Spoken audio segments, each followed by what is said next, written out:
17ই August Annapurna যোজনার টাকা কারা পাবে কারা পাবেন না অনেকেরই কিন্তু স্ট্যাটাসে এখনও শো করছে তাদের ভেরিফিকেশন পেন্ডিং হয়ে রয়েছে। বর্তমানে কোন স্ট্যাটাসগুলো থাকলে আপনারা অন্নপূর্ণা যোজনার টাকা পাবেন, কোন স্ট্যাটাস থাকলে আপনারা টাকা পাবেন না, বা কোন স্ট্যাটাস থাকলে আপনাদেরকে সেই সমস্যাগুলোর সমাধান করাতে হবে, বা বর্তমানে ভুল এডিট আপনারা কিভাবে করাবেন, সমস্ত বিষয় নিয়ে আজকের এই ভিডিওতে আমরা আলোচনা করব। এছাড়াও অনেকে কিন্তু ফর্ম ফিল আপে ভুল করেছেন, সেই সমস্যাগুলো বর্তমানে স্ট্যাটাসে দেখাচ্ছে, সেগুলোরও সমাধান কিভাবে করবেন, সমস্ত কিছু আলোচনা করব আজকের ভিডিওতে। অবশ্যই ভিডিওটি বেশি বেশি করে শেয়ার করে দিন, সকলে যাতে খবরটি জানতে পারে। আর এই ধরনের তথ্য আপডেটগুলো সবার আগে পাওয়ার জন্য চ্যানেলটিকে সাবস্ক্রাইব করে রাখবেন। ফেসবুক থেকে যারা ভিডিওটিকে দেখছেন অবশ্যই পেজটিকে ফলো করে রাখতে ভুলবেন না। তো ভিডিওর মূল বিষয় নিয়ে আলোচনা করার আগে ছোট্ট একটি সম্প্রচার শেষে মূল ভিডিও নিয়ে আলোচনা করছি। তো আপনারা যারা যারা চাকরির পরীক্ষার প্রিপারেশন নিচ্ছেন তাদের জন্য খুবই খুশির খবর। টেক্সট বুক আপনারা নিশ্চয়ই নাম শুনেছেন, টেক্সট বুক আপনাদের জন্য নিয়ে চলে এসেছে। স্বাধীনতা দিবস উপলক্ষে আজাদ স্বপ্ন কা পাস নামে নতুন একটি পাস নিয়ে এসেছে। এই সুযোগ আপনারা আর কিন্তু পাবেন না। আপনারা যদি 1 বছরের ইয়ারলি পাস কিনেন তার সাথে সাথে আপনারা এক্সট্রা 2 বছরের পাস সম্পূর্ণ বিনামূল্যে পেয়ে যেতে পারবেন। 14ই আগস্ট রাত্রি 12টা থেকে রাত্রি 1টা এই সময়ের মধ্যে আপনাদেরকে পাস নিতে হবে। মাত্র 349 টাকায় আপনারা এই পাস নিয়ে নিতে পারবেন আমাদের চ্যানেলের কুপন কোড JH10 ব্যবহার করে। তো ভিডিও ডেসক্রিপশন বক্সে পিন কমেন্টে লিঙ্ক দেওয়া রয়েছে, সেই লিঙ্কে ক্লিক করে আপনারা কিন্তু এই পাসটি নিয়ে নিতে পারবেন। আর এই পাস যদি আপনারা নেন, চাকরির পরীক্ষা live class, previous year question paper, বিভিন্ন সমস্যার সমাধান, নানান সুযোগ সুবিধা চাকরির পরীক্ষার প্রিপারেশনের ক্ষেত্রে আপনারা কিন্তু পেয়ে যেতে পারবেন। এবার আমরা ভিডিওর মূল বিষয় নিয়ে আলোচনা করছি। তো বর্তমানে অন্নপূর্ণা যোজনার স্ট্যাটাস তো আপনারা নিজেরা চেক করতে পাচ্ছেন না, সেই কারণে আপনাদের আবেদন কি পর্যায়ে রয়েছে, আপনাদের ভেরিফিকেশন হলো কি হলো না, কোনো কিছুই আপনারা বুঝতে পারছেন না। তবে বর্তমানে অন্নপূর্ণা যোজনার স্ট্যাটাস চেকের অপশান দুটো জায়গায় খোলা রয়েছে। একটা হচ্ছে আপনাদেরকে হয় পঞ্চায়েতে যেতে হবে, নয় আপনাদেরকে বিডিও অফিসে যেতে হবে। 2 জায়গায় স্ট্যাটাস চেক করা যাবে। তবে মেন যে স্ট্যাটাস সেটা কিন্তু বিডিও অফিস থেকে চেক করা যাবে। পঞ্চায়েত স্তরে যে স্ট্যাটাসগুলো দেখা যাচ্ছে সেখান থেকে ওনারা ওনাদের পঞ্চায়েত থেকে এনকোয়ারি করা হয়েছে কি হয়নি সেই স্ট্যাটাসগুলো দেখা যাচ্ছে। কিন্তু বিডিও অফিসে গিয়ে আপনারা যদি স্ট্যাটাসটা চেক করান, সেখানে ভেরিফাইং অফিসারের আইডি, তাদের যে আইডি সেই আইডি লগ ইন করে ওনারা আপনাদের স্ট্যাটাস দেখিয়ে দিলে বর্তমানে অ্যাকচুয়ালি আপনার আবেদনটা কী পর্যায়ে রয়েছে সেটা কিন্তু দেখিয়ে দেবে। তো আমি স্ক্রিনে দেখুন কিছু স্ট্যাটাস দেখাচ্ছি এবং সেই স্ট্যাটাসগুলোর মানে আপনাদেরকে বুঝিয়ে দিচ্ছি কোন স্ট্যাটাস থাকলে কি করতে হবে, কোন স্ট্যাটাস থাকলে টাকা পাবেন। তো দেখুন আমি স্ক্রিনে যে একটা স্ট্যাটাস দেখাচ্ছি, এনার এনকোয়ারি পেন্ডিং লেখা রয়েছে, অর্থাৎ এনার যে পুনরায় ভেরিফিকেশন করার যে সরকার আবার সিদ্ধান্ত নিয়েছে সেই ভেরিফিকেশন কিন্তু এখনও হয়নি। ওনার যদি এই এনকোয়ারি পেন্ডিং অবস্থায় থাকে উনি কিন্তু 17 তারিখে টাকা পাবেন না। ওনার যদি 17ই আগস্টের আগে এনকোয়ারি পেন্ডিং এই লেখাটা উঠে গিয়ে ওনার যদি অ্যাপ্রুভড বা রিজেক্টেড লেখাটা আসে, রিজেক্ট আসলে তো পাবে না, যদি অ্যাপ্রুভ লেখাটা আসে তবেই কিন্তু উনি টাকা পাবেন। অর্থাৎ এনকোয়ারি পেন্ডিং যদি আপনাদের থাকে সেক্ষেত্রে আপনাকে কি করতে হবে, সেক্ষেত্রে আপনার আগে যদি পঞ্চায়েত এলাকায় বাড়ি হয় পঞ্চায়েতে, ওয়ার্ডে হলে ওয়ার্ডে, সেখানে যাবেন, সেই অফিসে যাবেন, সেখানে গিয়ে মানে পঞ্চায়েত পৌরসভার ক্ষেত্রে আপনাদেরকে পৌরসভাতে যেতে হবে আর কি। তো পৌরসভার অফিসে সেখানে যেতে হবে। আর পঞ্চায়েতের ক্ষেত্রে আপনি পঞ্চায়েতে যাবেন। তো সেখানে গিয়ে অন্নপূর্ণার দায়িত্বে যারা রয়েছেন এনকোয়ারি অফিসার, ওনাকে বলবেন আপনার আবেদনটা ভেরিফিকেশন করে দিতে। এবার ভেরিফিকেশন করার জন্য ওনারা ডকুমেন্ট দেখতে পারে বা আপনাদের জনপ্রতিনিধিদের মাধ্যমে আপনার হিস্টোরি জানতে পারে যে আপনি কোনো চাকরি আরে করেন কিনা, ইনকাম ট্যাক্স আরে দেন কিনা, বা আপনি অন্নপূর্ণা যোজনার যোগ্য কিনা, এটা তারা দেখবে। এটা দেখার পর ওনাদের সিস্টেম থেকে ভেরিফিকেশন করে দেবে, মানে এনকোয়ারি করে দেবে। এবার যখনই পঞ্চায়েত থেকে বা পৌরসভা থেকে এনকোয়ারি হয়ে গেল, আপনাদের আবেদনটা কিন্তু চলে যাবে বিডিওর কাছকে, আর পৌরসভার ক্ষেত্রে চলে যাবে এসডিওর কাছকে।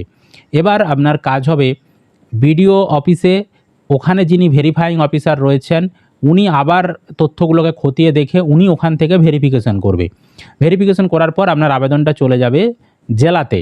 জেলা থেকে ওখান থেকে আবার ভেরিফিকেশন করার পর হয় আপনার আবেদন রিজেক্ট করা হবে যদি আপনি অযোগ্য হন, আর যদি আপনি যোগ্য হন আপনার আবেদন অ্যাপ্রুভড করে দেওয়া হবে। 3 ধাপে ভেরিফিকেশন হচ্ছে, প্রথমে পঞ্চায়েত স্তর, তারপর বিডিও স্তর, তারপর ডিএম অফিস মানে আপনার জেলা স্তরে। বুঝতে পারলাম। আপনার আবেদন অ্যাপ্রুভ হয়ে গেলে তারপর সেটা রাজ্যে চলে যাবে। রাজ্য থেকে এবার ওখান থেকে যখন টাকা ছাড়বে আপনার ব্যাংকে টাকা কিন্তু ক্রেডিট হয়ে যাবে। বুঝতে পারলাম। তো অনেকেরই এনকোয়ারি প্রায় শেষ পর্যায়ে, অনেকেরই এনকোয়ারি হয়ে গিয়েছে। যাদের যাদের এরকম এনকোয়ারি পেন্ডিং রয়েছে তাদেরকে কিন্তু ভেরিফিকেশনটা করিয়ে নিতে হবে। আর এই ভেরিফিকেশনগুলো মানে যেটুকু নির্দেশ দেওয়া রয়েছে, যারা যারা আবেদন জমা করেছিলেন 10ই জুলাইয়ের মধ্যে, তাদের সবারই কিন্তু এই যাদের যাদের এনকোয়ারি পেন্ডিং রয়েছে সবারই কিন্তু ভেরিফিকেশন করার নির্দেশ রয়েছে। আর যারা 11ই জুলাই থেকে 31শে জুলাইয়ের মধ্যে আবেদন জমা করেছিলেন তাদের ক্ষেত্রে এই যে ভেরিফিকেশন সেটা কিন্তু একটু দেরি করে হবে। প্রথমে যে 17ই আগস্ট টাকাটা দেবে সেই টাকাটা মূলত যারা 10ই জুলাইয়ের মধ্যে আবেদন জমা করেছিলেন, হ্যাঁ, তাদেরকেই কিন্তু দেওয়া হবে। তাদের মধ্যে থেকে ভেরিফিকেশন করে যারা যোগ্য হবেন তারা কিন্তু টাকা ব্যাঙ্ক অ্যাকাউন্টে পাবেন। বুঝতে পারলাম। এবার একটা স্ট্যাটাস দেখাচ্ছি, দেখুন এনার অ্যাপ্রুভ লেখা এসেছে। এনার অ্যাপ্রুভড মানে হচ্ছে উনি যোগ্য, ওনার সমস্ত কিছু ভেরিফিকেশন আরে হয়ে গেছে। মানে পঞ্চায়েত থেকেও ভেরিফিকেশন হয়ে গেছে, বিডিও থেকেও ভেরিফিকেশন হয়ে গেছে, জেলা থেকেও ভেরিফিকেশন হয়ে জেলা থেকে অ্যাপ্রুভড করে দেওয়া হয়েছে। ঠিক আছে, ওনার কোনো সমস্যা নেই, যখন টাকা ছাড়বে উনি পেয়ে যাবেন। এবার আরেকটা স্ট্যাটাস দেখুন, তার নিচেই আমি দেখাচ্ছি নট অ্যাপ্লাইড ফর ওয়াই মানে অন্নপূর্ণা যোজনা, মানে উনি অন্নপূর্ণা যোজনার আবেদন করেননি। এরকম অনেকেরই এই সমস্যাটা আসছে। অনেকে ফর্ম ফিল আপ করেছিলেন, অনলাইনে যখন করেছিলেন সেখানে একটা অপশান ছিল আর ইউ অ্যাপ্লাইং অন্নপূর্ণা যোজনা, সেখানে ইয়েস নো দুটো অপশান ছিল। অনেকে সেখানে নো অপশানটাই ক্লিক করে দিয়েছিল। এবার সমস্যাটা হয়েছে নো অপশানে ক্লিক করে দিলে আপনি তো অন্নপূর্ণার জন্য টাকা পাবেন না। এরকম যারা যারা নো অপশানে ক্লিক করেছিল তাদের ক্ষেত্রে নট অ্যাপ্লাইড ফর ওয়াই এই ধরনের লেখা কিন্তু চলে আসছে। তাহলে এই লেখাগুলো আসলে এর সমাধান কি? এর সমাধান হচ্ছে এই যে আপনার আবেদন, এটাকে আপনাকে পঞ্চায়েতে গিয়ে যিনি এনকোয়ারি অফিসার রয়েছেন তার আইডি থেকে আপনার আবেদনটাকে এডিট করতে হবে। এডিট নিজেরা করতে পারবেন না, একমাত্র এনকোয়ারি অফিসারের আইডি থেকেই এডিট করা যাবে। তো আপনাকে ওই যারা ভেরিফিকেশন করছে পঞ্চায়েতে সেখানে আপনাকে যেতে হবে, গিয়ে ওনাদের এডিট অপশানে যখন ক্লিক করবে আপনার সমস্ত ফর্ম খুলে যাবে। সেখানে ওই যে are you applying Annapurna Yojana নো করার রয়েছে সেটাকে ইয়েস করতে হবে। ঠিক আছে, ইয়েস করার পর ওনারা যখন আবার রেকমেন্ড করে পাঠিয়ে দেবে সেটা বিডিও অফিসে চলে আসবে। বিডিও থেকে ভেরিফিকেশন করে দিলে তারপর জেলা থেকে অ্যাপ্রুভ করে দিলে আপনি কিন্তু টাকা পেয়ে যাবেন। তাই যাদের যাদের status not applied for Annapurna Yojana দেখাচ্ছে তাদের যত তাড়াতাড়ি সম্ভব আপনারা এডিট করুন।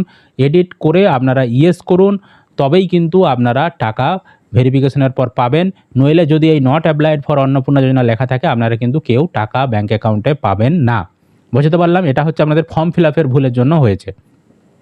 আর অনেকের স্ট্যাটাসে রিজেক্ট লেখা চলে আসছে বা রিজেক্টেড লেখা চলে আসছে, তারাও কিন্তু টাকা পাবেন না। রিজেক্টেড মূলত আসছে যে সমস্ত মেয়েরা সরকারি চাকরি করে, আশা, আইসিডিএস, সিভিক বা প্রাইমারি স্কুলের টিচার বা হাই স্কুলের টিচার বা অন্যান্য যে কোনো গভর্নমেন্টের চাকরি করেন, হ্যাঁ, তাদেরকে ভেরিফিকেশন করার পর তাদেরকে কিন্তু রিজেক্ট করে দেওয়া হয়েছে। আর অনেকের ক্ষেত্রে ইনকাম ট্যাক্স রয়েছে, ইনকাম ট্যাক্স দেয় তারা, তাদের ক্ষেত্রেও রিজেক্ট হয়েছে। এছাড়াও অনেকের নাম এসআইআরে বাদ চলে গেছে, তাদের নাম ভোটার লিস্টে নেই, তাদের ক্ষেত্রেও কিন্তু রিজেক্ট করা হয়েছে। তারপর আরও আনুষঙ্গিক অনেক শর্ত রয়েছে, সেই শর্ত যারা পালন করেননি তাদের আবেদনও কিন্তু রিজেক্ট করা হয়েছে। বুঝতে পারলাম। তো অবশ্যই আপনাদের স্ট্যাটাস দেখার জন্য আপনারা বিডিও অফিসে যান, বিডিও অফিসে গিয়ে আপনারা স্ট্যাটাস চেকটা করিয়ে আসুন আপনাদের কী পর্যায়ে রয়েছে। ঠিক আছে। আর যাদের ভেরিফিকেশান পেন্ডিং হয়ে রয়েছে চিন্তা করবেন না, আপনাদেরও খুব তাড়াতাড়ি ভেরিফিকেশন হয়ে যাবে মুখ্যমন্ত্রীর নির্দেশ অনুযায়ী।